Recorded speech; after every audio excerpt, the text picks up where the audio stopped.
Hey everybody, it's Bruce here with Traveling with Bruce. This is another update on Hurricane Michael. As you can see, she's just north of Cuba, working her way into the Gulf of Mexico. She's affecting the Keys. She's about to affect the folks in Tampa, and she's headed into Pensacola, Florida. As you can see here, the track of this hurricane is going to take her right into the Florida Panhandle. She's going to affect Alabama, Georgia, South Carolina, and North Carolina the next 2 to 3 days with a lot of rain and a lot of wind.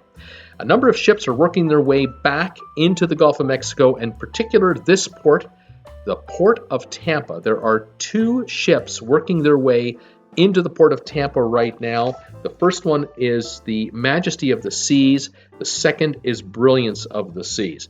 Now, Brilliance of the Seas, which you see here, she, at the moment, is in Cozumel, Mexico, and she's scheduled to be in Tampa in 2 days. This should not be a problem.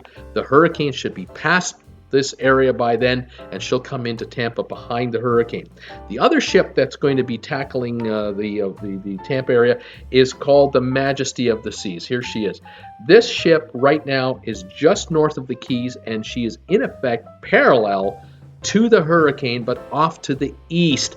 And the question will be, if the storm moves the way it's supposed to move, this ship will just slip into Tampa almost beside the hurricane, but well to the east of it, and not be directly affected. A bunch of other ships, however, are right now scrambling. There are 25 to 30,000 passengers on cruise ships as we speak in the greater Gulf of Mexico area and in the Caribbean, just either north of this hurricane or just south of this hurricane. The ships that are affected right now and are altering their cruises a bit would be Carnival Glory, Carnival Freedom, Carnival Triumph, Carnival Victory, Carnival Paradise, the Carnival Vista, the Carnival Fantasy, and the Carnival Valor. That's just Carnival. Norwegian has the Norwegian Getaway. She altered her cruise and is today sitting in Grand Cayman, south of this storm, letting the storm move north on her.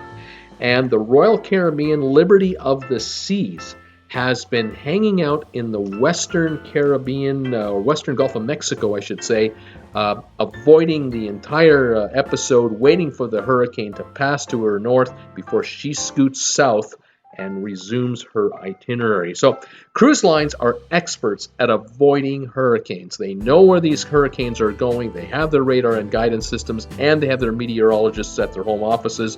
They know how fast these ships can go. Some of these ships can go up to 30 miles an hour, so they can outrun a hurricane, and they'll certainly in 24 hours can be 600 or 700 miles away from a hurricane system with open seas in front of them. And that's what these cruise lines do best. They avoid them at all costs and give passengers this kind of an experience: sunny skies, calm seas, wonderful times.